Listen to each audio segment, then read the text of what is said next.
জম্মু কাশ্মীরে আবারও হামলায় ৩ জঙ্গি নিহত। পাকিস্তানে তৈরি খাদ্য ও চিকিৎসা দ্রব্য উদ্ধার, আলোচনার মাধ্যমে সমস্যার সমাধানের আহ্বান পাক প্রধানমন্ত্রীর। আলেপ্পোর একটি গ্রাম থেকে আইএসকে বিতাড়িত করার দাবি তুর্কি সমর্থিত বিদ্রোহীদের। সিরিয়া ইস্যুতে রাশিয়ার ওপর নতুন অবরোধের পরিকল্পনা নেই, জানাল জার্মানি। এবং হারিকেন ম্যাথিউর আঘাতে ক্যারিবীয় অঞ্চলে অন্তত ২৬ জনের মৃত্যু, সরিয়ে নেওয়া হচ্ছে ফ্লোরিডা, সাউথ ক্যারোলাইনার উপকূলবাসীদের।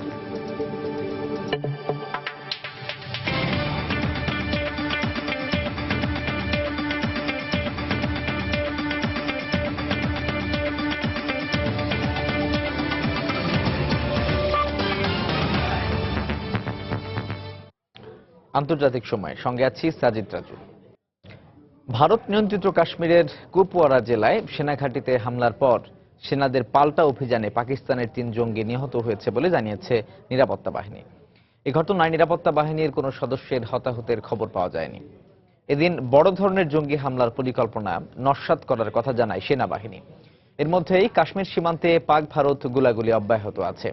এদিকে পাকিস্তান ভারতের সঙ্গে যুদ্ধে জড়াতে চায় না উল্লেখ করে প্রধানমন্ত্রী নওয়াজ শরীফ আলোচনার মাধ্যমে কাশ্মীর সমস্যার সমাধানের আহ্বান জানিয়েছেন। জম্মু কাশ্মীরের উরি বারামুল্লার পর এবার হামলার শিকার হল কুপওয়ারা জেলার একটি সেনাঘাঁটি। বৃহস্পতিবার ভোরে জঙ্গিরা সেনা ক্যাম্পে ঢুকে এলোপাতাড়ি গুলি ছোড়ে। পরে তারা পালিয়ে যাওয়ার সময় সেনা ও পুলিশের বিশেষ বাহিনী তাদেরকে ঘিরে ফেলে। প্রায় আধা ঘন্টা দুপক্ষের গোলাগুলিতে ৩ জঙ্গি নিহত হয় বলে জানায় নিরাপত্তা বাহিনী। তাদের সঙ্গে পাকিস্তানে তৈরি খাদ্য ও ওষুধপত্র ছিল বলেও জানানো হয়।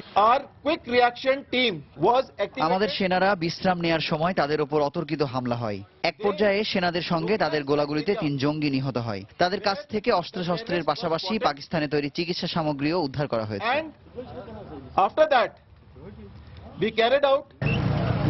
এ অবস্থায় আশপাশের এলাকায় জোরদার করা হয়েছে তল্লাশি অভিযান। গত ২ দিনে পাকিস্তান থেকে সন্দেহভাজন জঙ্গিদের অন্তত ৩টি অনুপ্রবেশ চেষ্টা রুখে দেওয়ার কথা জানায় নয়াদিল্লি। পাকিস্তানের অন্তত ১০০ জঙ্গি হামলা চালানোর উদ্দেশ্যে জম্মু কাশ্মীরে ঢোকার চেষ্টা করছে বলে প্রধানমন্ত্রী নরেন্দ্র মোদীকে জানিয়েছেন ভারতের জাতীয় নিরাপত্তা উপদেষ্টা অজিত দোভাল। এর মধ্যেই পাকিস্তানের বিরুদ্ধে গত ৫ দিনে অন্তত ২৫ বার কাশ্মীরের নিয়ন্ত্রণ রেখায় যুদ্ধবিরতি লঙ্ঘনের অভিযোগ তুলেছে ভারত। অন্যদিকে পাকিস্তানি সেনাবাহিনীও ভারতের বিরুদ্ধে কয়েক দফা যুদ্ধবিরতি লঙ্ঘনের অভিযোগ করেছে। তাদের দাবি, কোনো উস্কানি ছাড়াই ভারতীয় সেনাদের গুলির পাল্টা জবাব দিচ্ছে তারা। বহির্বিশ্বের যে কোনো হুমকি মোকাবিলায় পাকিস্তানি সেনাবাহিনী প্রস্তুত বলে জানান বাহিনীর প্রধান রাহিল শরীফ। এর মধ্যেই আন্তর্জাতিক চাপ কাটিয়ে উঠতে পাক সরকারের পক্ষ থেকে জঙ্গিবাদের বিরুদ্ধে ব্যবস্থা নিতে সেনাবাহিনীর প্রতি আহ্বান জানানো হয়েছে বলে সংশ্লিষ্ট সূত্রে বরাতে জানিয়েছে সংবাদ মাধ্যম ডন।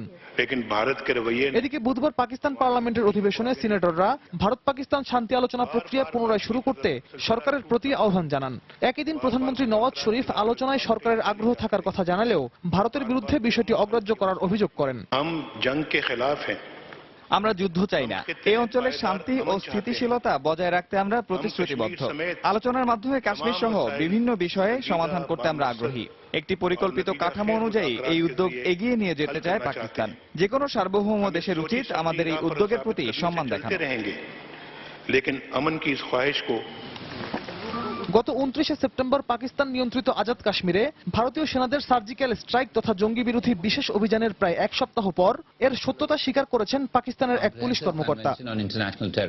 এর মধ্যেই কাশ্মীরকে ভারতের অবিচ্ছিন্ন অংশ উল্লেখ করে এ বিষয়ে পাক সরকারের নীতির কঠোর সমালোচনা করেছেন জাতিসংঘে নিযুক্ত ভারতের স্থায়ী প্রতিনিধি সৈয়দ আকবর উদ্দিন। রিয়াদুল ইসলাম, সময় সংবাদ। সিরিয়ার আলেপ্পো প্রদেশের একটি গ্রাম থেকে আইএসকে বিতাড়িত করার দাবি করেছে তুর্কি সমর্থিত একটি বিদ্রোহী গোষ্ঠী। বুধবার আঙ্কারার পক্ষ থেকে বলা হয়, আইএস বিরোধী এই অভিযানে ২৩ সন্ত্রাসী ও এক তুর্কি সেনা নিহত হয়েছে। এদিকে ভূমধ্যসাগরে নতুন করে ২টি রণতরী মোতায়েন করেছে রাশিয়া। সিরিয়া ইস্যুতে রাশিয়ার বিরুদ্ধে অবরোধ আরোপ করা হবে না বলে জানিয়েছে পশ্চিমা গোষ্ঠী। সিরিয়ার তুর্কমেন বারেহ নামে এই গ্রামটি আইএসের কাছ থেকে বুধবার পুনর্দখলে নেয় তুরস্ক সমর্থিত সিরিয়ার একটি বিদ্রোহী গোষ্ঠী। আলেপ্পো প্রদেশে আইএসের শক্তিশালী ঘাঁটি দাবিক শহরের মাত্র ৩ কিলোমিটার পূর্বে অবস্থিত এই গ্রামটি ২ দিন আগে বিদ্রোহী গোষ্ঠীটির কাছ থেকে আইএস ছিনিয়ে নিলেও বুধবারই তা আবারও দখলে নিতে সক্ষম হয় তারা। Syrian observatory for human rights জানায়, এ সময় উভয় পক্ষে হতাহতের ঘটনা ঘটে। আমরা এখন তুর্কম্যান বারে এলাকায় অবস্থান করছি। আমাদের অগ্রাভিযান অব্যাহত থাকবে ইনশাআল্লাহ।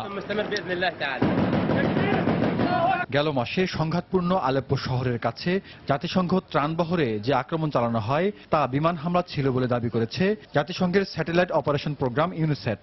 যুক্তরাষ্ট্রের পক্ষ থেকে ওই ঘটনায় রুশ যুদ্ধ বিমানের সম্পৃক্ততার অভিযোগ তোলা হলেও তা অস্বীকার করে আসছে মস্কো।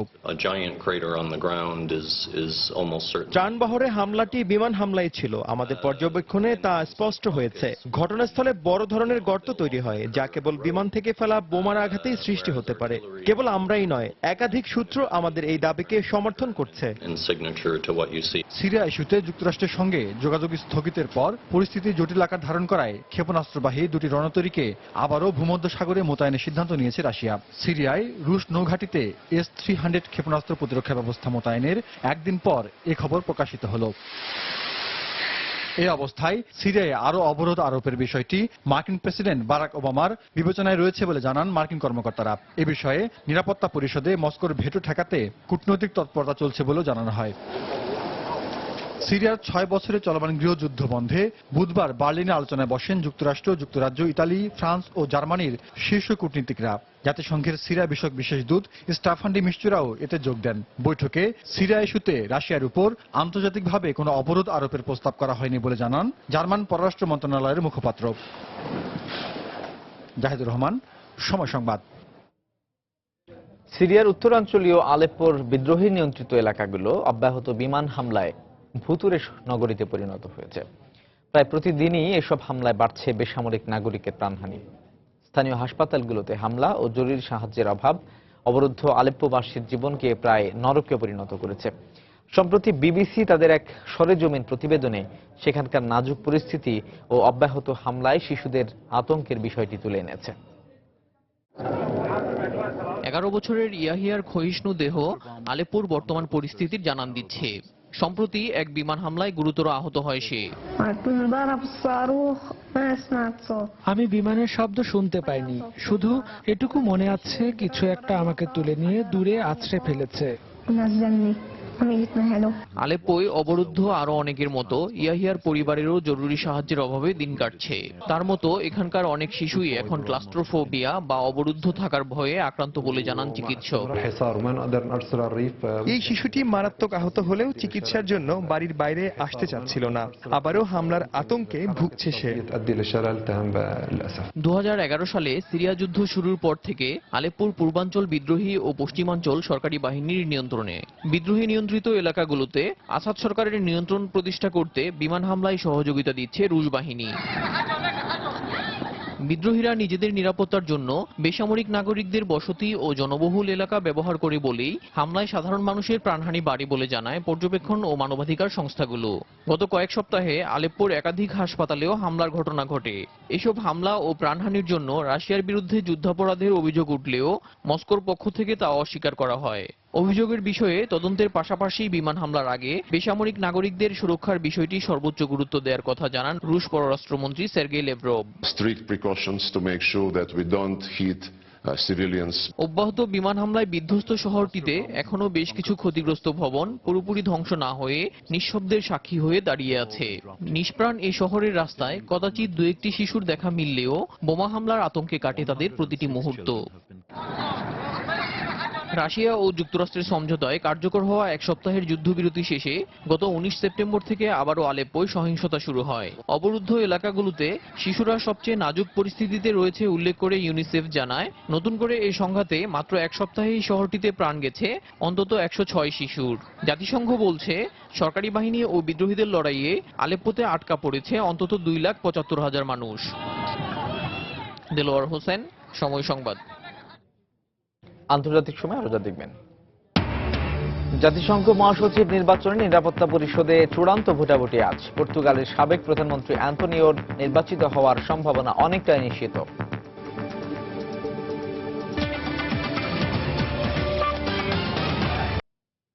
ইরাকের উত্তরাঞ্চলীয় শহর মসুলে মার্কিন জোটের বিমান হামলায় সরকারপন্থী অন্তত 20 যোদ্ধা নিহত হয়েছে। আইএস নিয়ন্ত্রিত শহরটির আল কায়রাহ অঞ্চলে বুধবার জঙ্গিদের অবস্থান লক্ষ্য করে বেশ কয়েক দফা বিমান হামলা চালানো হয়। হামলার সময় সরকারপন্থী উপজাতি যোদ্ধারা ওই এলাকায় অবস্থান করায় তাদের প্রাণহানি ঘটে বলে জানায় স্থানীয় গণমাধ্যম শাফাক নিউজ।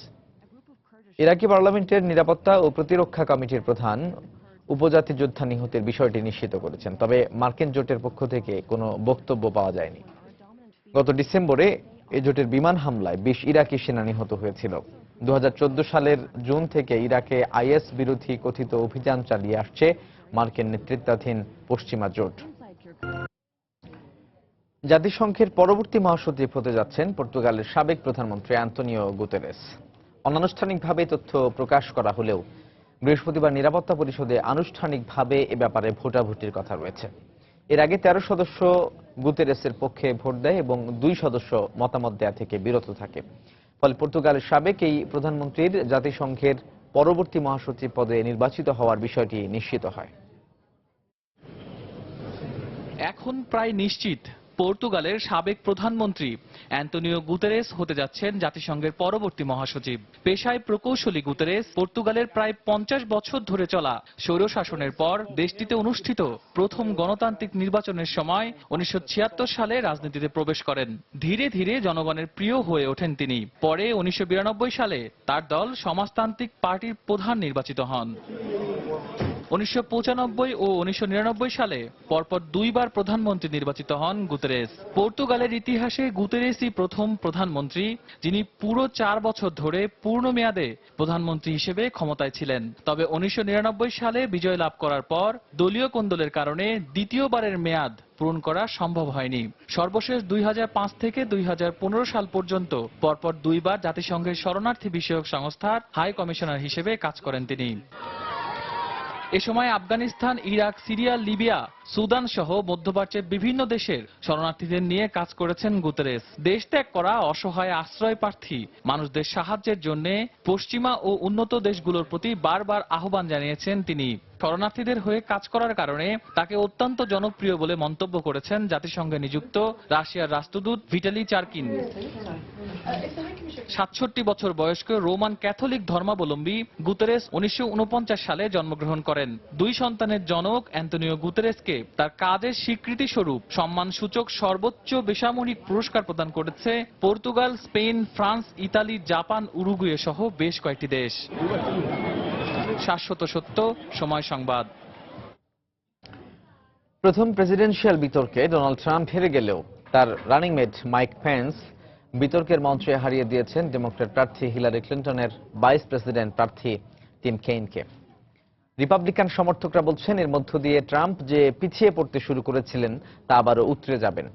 তবে ডেমোক্র্যাটরা বলছেন পেন্সের উপর ভর করে এই যাত্রায় জিতে গেলেও তেমন একটা সুবিধা করতে পারবেন না ডোনাল্ড ট্রাম্প। লাস ভেগাসে বুধবার নির্বাচনী প্রচারণা চালাতে একটি খ্রিস্টান স্কুলে যান আগামী মার্কিন প্রেসিডেন্ট নির্বাচনের রিপাবলিকান প্রার্থী ডোনাল্ড ট্রাম্প। এ সময় সেখানে বাচ্চাদের সঙ্গে শুভেচ্ছা বিনিময় করতে দেখা যায় তাকে।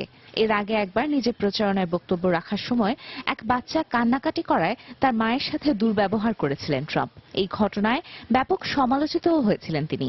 এখন হিলারির সঙ্গে হাড্ডাহাড্ডি লড়াইয়ে পেরে উঠছেন না, তাই এভাবেই নিজেকে শুধরানোর চেষ্টা করছেন ট্রাম্প।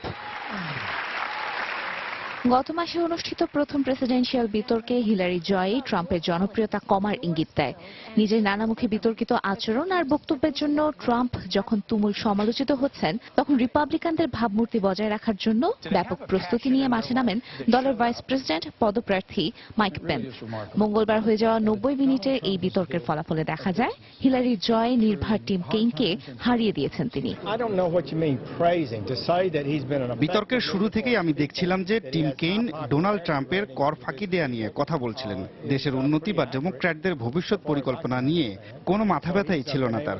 অন্যদিকে মাইক পেন্স বরাবরই অবৈধ অভিবাসন, অর্থনীতি এবং স্বাস্থ্য খাত নিয়ে আমাদের নানা পরিকল্পনার কথা বলছিলেন।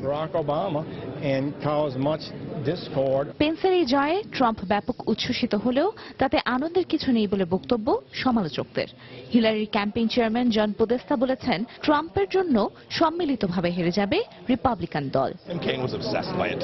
বিতর্কের পুরোটা সময় ট্রাম্পের রানিং মেট তাকে নিয়ে খুবই অস্বস্তিতে ছিলেন। যতবারই তাকে ট্রাম্পের কথা জিজ্ঞাসা করা হয় ততবারই দেখলাম তিনি কেবল মাথা নাড়ছেন। তার দলও কিন্তু বুঝে গেছে তাকে নিয়ে তেমন সুবিধা করতে পারবেন না তারা।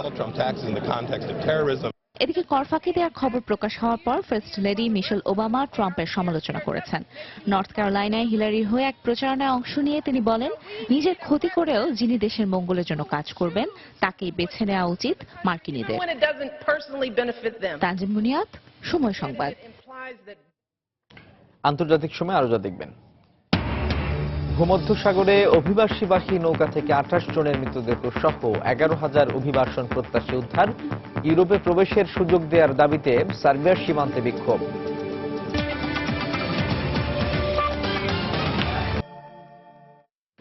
হাইতি, কিউবা ও ডমিনিকান রিপাবলিকে তাণ্ডব চালানোর পর এবার বাহামা দ্বীপপুঞ্জে আঘাত এনেছে শক্তিশালী হারিকেন ম্যাথিউ।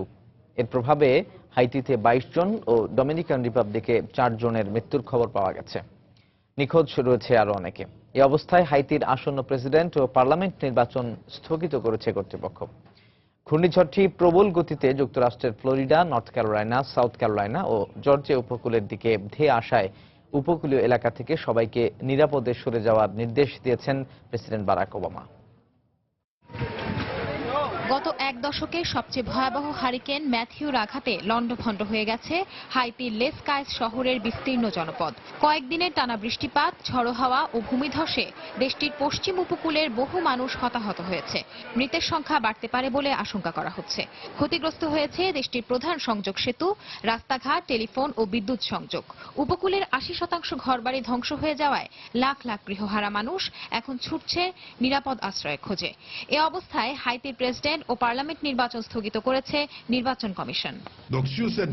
ম্যাথিউর কারণে দেশের 3.5 লাখ মানুষের জরুরি সহায়তা দরকার। এখন পর্যন্ত মাত্র 11,000 মানুষকে আশ্রয় দেয়া গেছে। বর্তমান পরিস্থিতি বিবেচনায় 9 অক্টোবরের নির্বাচন স্থগিত করা হয়েছে। 12 অক্টোবর নির্বাচনের পরবর্তী তারিখ ঘোষণা করা হবে। দুর্যোগের ফলে হাইতির ফসলি জমির যে ক্ষতি হয়েছে তাতে শিগগিরই 40 লাখ শিশু খাদ্য সংকটে পড়বে। সেই সঙ্গে দেশটিতে পানিবাহিত রোগ ছড়িয়ে পড়তে পারে বলে উদ্বেগ প্রকাশ করেছে জাতিসংঘের শিশু বিষয়ক সংস্থা ইউনিসেফ। দুর্গতদের ত্রাণ সহায়তা দেওয়ার পাশাপাশি নৌবাহিনীর 300 সদস্য ও স্বেচ্ছাসেবকদের পাঠানোর কথা জানিয়েছে যুক্তরাষ্ট্র। এক্ষেত্রে সবাইকে এগিয়ে আসার আহ্বান জানান প্রেসিডেন্ট বারাক ওবামা। হাইতির মতো দারিদ্র পীড়িত রাষ্ট্রের পক্ষে এত বড় দুর্যোগ মোকাবেলা করা সম্ভব নয়। এক্ষেত্রে সবার উচিত হবে মানবতার পরিচয় দেয়া। বুধবার 4 মাত্রার হারিকেনটি হাইতির পশ্চিমাঞ্চল অতিক্রম করে কিউবার পূর্বাঞ্চলে আঘাত হানলে ধ্বংসস্তূপে পরিণত হয় গুয়ান্তানামো রাজ্যের বারাকুয়া শহর। এতে বাড়িঘর, রাস্তাঘাট, ফসলি জমি, এমনকি বিতর্কিত মার্কিন বন্দি শিবির মারাত্মক ক্ষতির মুখে পড়ে। তবে দ্রুত এই দুর্যোগ কাটিয়ে ওঠার ব্যাপারে আশাবাদী কিউবানরা। দুদিন ধরে এখানে কোনো বিদ্যুৎ নেই, তবে সরকারি কর্মকর্তারা কাজ করতে শুরু করেছেন। সরকারের প্রতি আমাদের ভরসা আছে। কিউবায় আঘাত হানার পর ক্যাটাগরি 3-এ নেমে আসা ঘূর্ণিঝড়টি উত্তর দিকে প্রবল গতিতে ধেয়ে আসায় দুর্যোগের আশঙ্কায় রয়েছে যুক্তরাষ্ট্রের ফ্লোরিডা সহ 4টি অঙ্গরাজ্যের মানুষ। সম্ভাব্য দুর্যোগ মোকাবিলায় দক্ষিণ পূর্ব উপকূল থেকে লাখ লাখ বাসিন্দাদের নিরাপদে সরিয়ে নেওয়ার পাশাপাশি সব ধরনের প্রস্তুতি নেওয়ার কথা জানিয়েছে ফ্লোরিডা ও নর্থ ক্যারোলাইনা কর্তৃপক্ষ। সাউথ ক্যারোলাইনার পাশাপাশি জর্জিয়ার 13টি কাউন্টিতে জরুরি সতর্কতা জারি করা হয়েছে। সঞ্জনা চৌধুরী, সময় সংবাদ। দক্ষিণ কোরিয়ায় টাইফুন চাবার আঘাতে কমপক্ষে 5 জনের মৃত্যু হয়েছে। টাইফুনের প্রভাবে দেশটির দক্ষিণাঞ্চলীয় জেজু দ্বীপ এলাকায় ভারী বৃষ্টিপাত ও ঝড়ো বাতাসের খবর পাওয়া গেছে। এতে সৃষ্ট বন্যার পানিতে দেশটির প্রধান সমুদ্র বন্দর বাতাসে বসত বাড়ির ক্ষয়ক্ষতি এবং গাছপালা উপড়ে পড়ে। বিদ্যুৎ সংযোগ বিচ্ছিন্ন রয়েছে প্রায় 25,000 ঘরবাড়ি। টাইফুনটি ক্রমাগত দুর্বল হয়ে জাপানের দিকে অগ্রসর হচ্ছে বলে জানিয়েছে দেশটির আবহাওয়া অধিদপ্তর।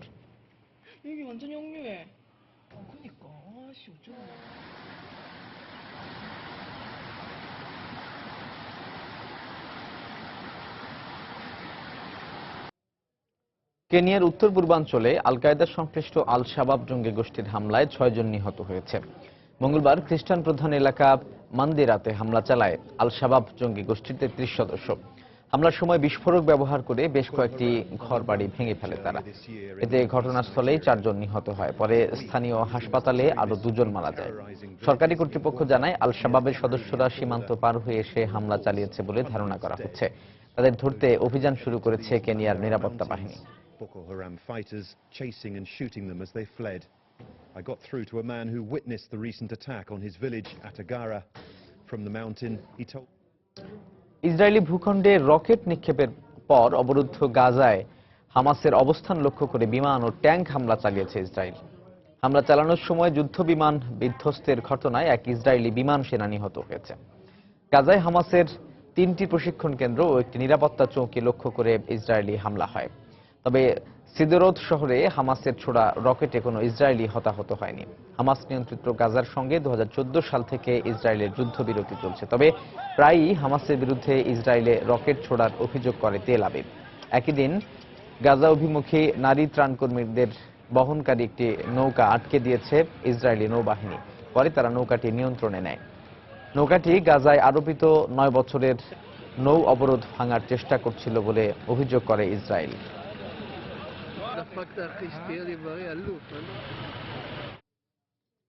পশ্চিম তীরে ইসরায়েলের আবাসন প্রকল্পকে অবৈধ বলে সমালোচনা করেছে যুক্তরাষ্ট্র। বুধবার হোয়াইট হাউসের পররাষ্ট্র দপ্তরের পক্ষ থেকে এক বিবৃতিতে জানানো হয়, পশ্চিম তীরে 300-রও বেশি অবৈধ আবাসন তৈরি করেছে ইসরায়েল। তবে ইসরায়েলের পক্ষ থেকে দাবি করা হয়েছে মার্কিন তথ্যের কোনো ভিত্তি নেই। 300 নয়, 100-র মতো বসত বাড়ি সেখানে তৈরি করা হয়েছে, যাতে ফিলিস্তিনিদেরও থাকার ব্যবস্থা করেছে ইসরায়েলি সরকার।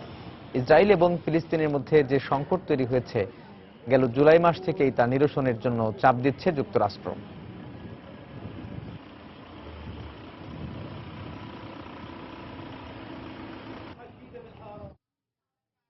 লিবিয়ার ত্রিপোলি ও বেনগাজির মধ্যবর্তী গুরুত্বপূর্ণ শহর সিরতে থেকে আইএসকে হটিয়ে সরকারি ভবনগুলোর নিয়ন্ত্রণ নিয়েছে দেশটির সেনাবাহিনী। বুধবার কর্তৃপক্ষ শহরটির নিয়ন্ত্রণ নেয়ার ঘোষণা দেয়। তার আগে 2 দিন শহরটির মিসরাতা এলাকায় আইএস জঙ্গিদের অবস্থান লক্ষ্য করে বিমান হামলা জোরদার করে মার্কিন জোট। পাশাপাশি স্থলযুদ্ধেও আইএসের বিরুদ্ধে সাফল্য পায় লিবীয় সেনারা।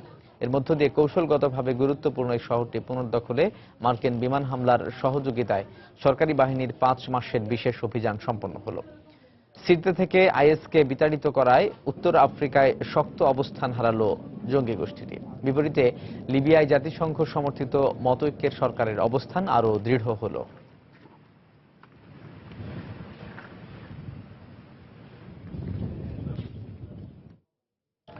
যুদ্ধবিধ্বস্ত আফগানিস্তানের সহায়তায় $150 কোটি সহায়তা দেওয়ার প্রতিশ্রুতি দিয়েছেন বিশ্ব নেতারা। বুধবার বেলজিয়ামের রাজধানী ব্রাসেলসে ইউরোপীয় ইউনিয়নের নেতৃত্বে এক বৈঠকে অংশগ্রহণ করেন যুক্তরাষ্ট্র, রাশিয়া, ইরান, চীন এবং ভারত সহ 70টি দেশের নেতারা। বৈঠকে এই সিদ্ধান্ত হয়, আফগানিস্তানের মানুষের জীবনমান উন্নয়নে 2020 সাল পর্যন্ত এই $150 কোটি অর্থ সহায়তা দেয়া হবে। মঙ্গলবারই বৈঠকে আফগানিস্তানের জন্য আরও অর্থ সহায়তার আবেদন করেছিলেন মার্কিন পররাষ্ট্রমন্ত্রী জন কেরি ও ইউরোপীয় ইউনিয়নের পররাষ্ট্রনীতি বিষয়ক প্রধান Federica Mogherini. Afghan president Ashraf ঘানির সাথে সাক্ষাতের পর দেশটির জন্য সহায়তার এই অর্থ সহায়তার জন্য আবেদন করে তারা। সাহায্য দিতে সম্মত হলেও যুক্তরাষ্ট্র এবং রাশিয়া বলেছে, তালেবানের সাথে শান্তি চুক্তি বা সমঝোতা না করলে দেশটিতে শান্তি প্রতিষ্ঠা হবে না। ভূমধ্যসাগরের লিবীয় উপকূলে ইতালির কোস্ট গার্ডের অভিযানে গেল 48 ঘন্টায় প্রায় 11,000 অভিবাসীকে উদ্ধার করা হয়েছে। 27টি রাবারের নৌকা সহ 36টি অভিবাসীবাহী নৌকা থেকে তাদের উদ্ধার করা হয়। এ সময় অন্তত 28 জনের মৃতদেহ উদ্ধার করার কথা জানায় কর্তৃপক্ষ। নিহতদের বেশিরভাগই শ্বাসরোধ করে মারা গেছে। এদিকে সোমবার জীবিত উদ্ধার হওয়া 3 অন্তঃসত্ত্বা নারীর নিরাপদে সন্তান জন্ম দিয়েছেন বলে জানানো হয়। উদ্ধারের পর তাদের ইতালির সিসিলি সমুদ্র বন্দরে স্থানান্তর করা হয়। ইউরোপে অভিবাসন প্রত্যাশী এসব মানুষের অধিকাংশই আফ্রিকার নাইজেরিয়া, গাম্বিয়া, সুদানের মতো দরিদ্র ও গৃহযুদ্ধ কবলিত দেশের নাগরিক।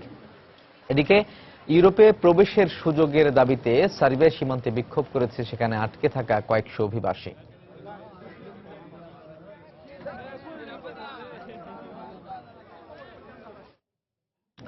কলম্বিয়ার ফার্ক বিদ্রোহীদের সাথে সরকার যে শান্তি চুক্তি করার পায়তারা করছিল তা খুবই দুর্বল ছিল বলে মন্তব্য করেছেন সে দেশের সাবেক প্রেসিডেন্ট আলভারো উরিবে। সম্প্রতি বাতিল হয়ে যাওয়া এই শান্তি চুক্তিটির বিরুদ্ধে ভোট দেওয়ার জন্য সবাইকে উদ্বুদ্ধ করেন এই নেতা। তার বক্তব্য ছিল, দেশটিতে 5 দশক ধরে চলা এই রক্তক্ষয়ী যুদ্ধ বন্ধ করতে যথেষ্ট আন্তরিক নন বর্তমান প্রেসিডেন্ট হুয়ান ম্যানুয়েল সান্তোস।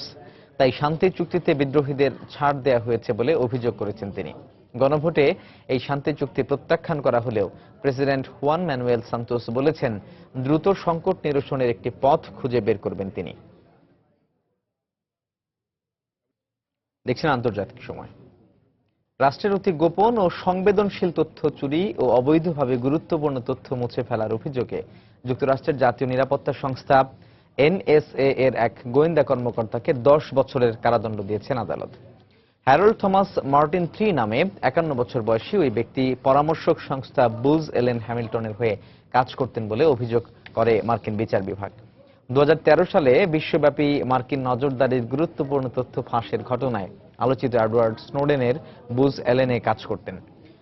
হ্যারল্ডের কাছে এমন 6টি তথ্য সংবলিত নথি উদ্ধার করা হয়েছে উল্লেখ করে বিচারকরা জানান, এসব গোপন সরকারি দলিল ফাঁস হলে দেশের অভ্যন্তরীণ নিরাপত্তা হুমকির মুখে পড়ত। তবে আসামি পক্ষের আইনজীবী সব অভিযোগ অস্বীকার করে তার মক্কেলকে নির্দোষ দাবি করেন। সরকারি আইনজীবী জানান, হ্যারল্ড শুরুতে তথ্য চুরির কথা অস্বীকার করলেও পরে বহু তথ্য মুছে ফেলার কথা জানায়। স্যামসাং এর তৈরি স্মার্টফোন গ্যালাক্সি নোট 7-এ আবারও আগুন লেগেছে। এবার বিমানের মধ্যে এই মডেলের একটি ফোনে আগুন লেগেছে। বুধবার সাউথ ইস্ট এয়ারলাইন্সের এক বিমানে এই ঘটনা ঘটে। কেন্টাকির লাউসভিল থেকে ম্যারিল্যান্ডের বাল্টিমোরে যাওয়ার কথা ছিল বিমানটির, কিন্তু মোবাইল সেটটি বিস্ফোরিত হলে ফ্লাইট বাতিল করে বিমান কর্তৃপক্ষ। বেশ কিছুদিন ধরেই নোট 7 এর ব্যাটারি নিয়ে নানা অভিযোগ ছিল ব্যবহারকারীদের।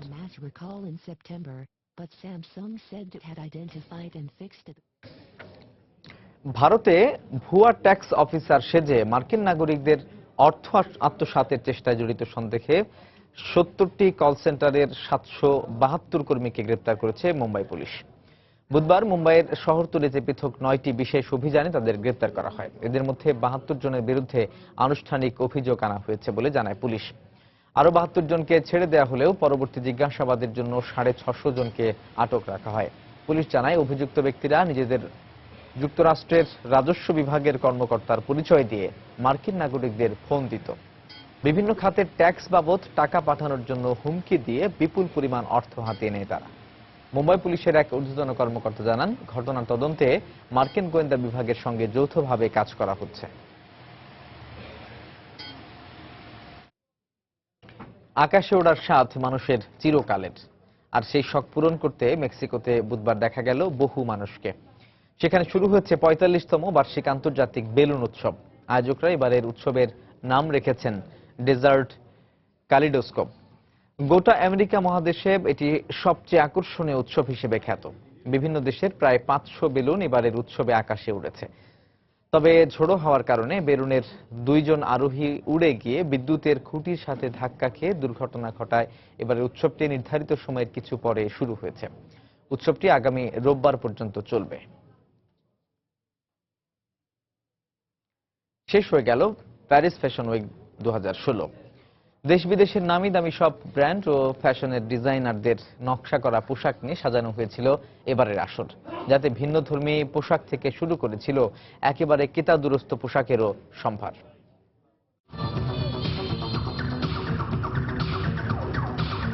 প্যারিস ফ্যাশন উইক 2016 শেষ দিনে নতুন চমক শ্যানেলের। জমকালো এবং অভিজাত পোশাক নির্মাতা এই ব্র্যান্ডটি এবার তাদের গ্রাহকদের জন্য নিয়ে এসেছে স্টার ওয়ার্সের থিমে পোশাক। তাই তো কোনো মডেলের সাজ এমন এলিয়েনের মতো, আবার কারো কারোটাও এমন ভিন্নধর্মী। এই ব্যতিক্রমী ফ্যাশন শো দেখতে উপস্থিত হয়েছিলেন টপ মডেল কার্লা ব্রুনি সার্কোজি, সঙ্গীত শিল্পী কোর্টনি আর উষার। এদিকে নতুন ড্রেস লাইন নিয়ে এসছে বিশ্বখ্যাত ব্র্যান্ড ডিওর। আধুনিকাদের জন্য তৈরি বিশেষভাবে এই পোশাকেরও প্রদর্শনী হয়েছে ফ্যাশনের নগরী প্যারিসে। নতুন কালেকশন দেখতে সেখানে হাজির হয়েছিলেন হলিউড পাড়ার নামি দামি তারকারা। আসছে হেমন্তে উপযোগী করে তৈরি নতুন পোশাকগুলো যেখানে প্রদর্শন করা হয়। হালকা উলের কিছুটা ছিমছাম তবে একেবারে কেতাদুরস্ত কাটের পোশাকগুলো দেখে বেশ উচ্ছ্বাসিতই ছিলেন ডিওর ভক্তরা। আফরিন জেরিন, সময় সংবাদ। এ পর্যায়ে আবারও জানিয়ে দিচ্ছি আন্তর্জাতিক সময়ের শীর্ষ সংবাদগুলো। জম্মু কাশ্মীরে আবারও হামলায় 3 জঙ্গি নিহত। পাকিস্তানে তৈরি খাদ্য ও চিকিৎসা দ্রব্য উদ্ধার। আলোচনার মাধ্যমে সমস্যার সমাধানের আহ্বান পাক প্রধানমন্ত্রীর। আলেপ্পোর একটি গ্রাম থেকে আইএসকে বিতাড়িত করার দাবি তুর্কি সমর্থিত বিদ্রোহীদের। সিরিয়া ইস্যুতে রাশিয়ার উপর নতুন অবরোধের পরিকল্পনা নেই জানালো জার্মানি।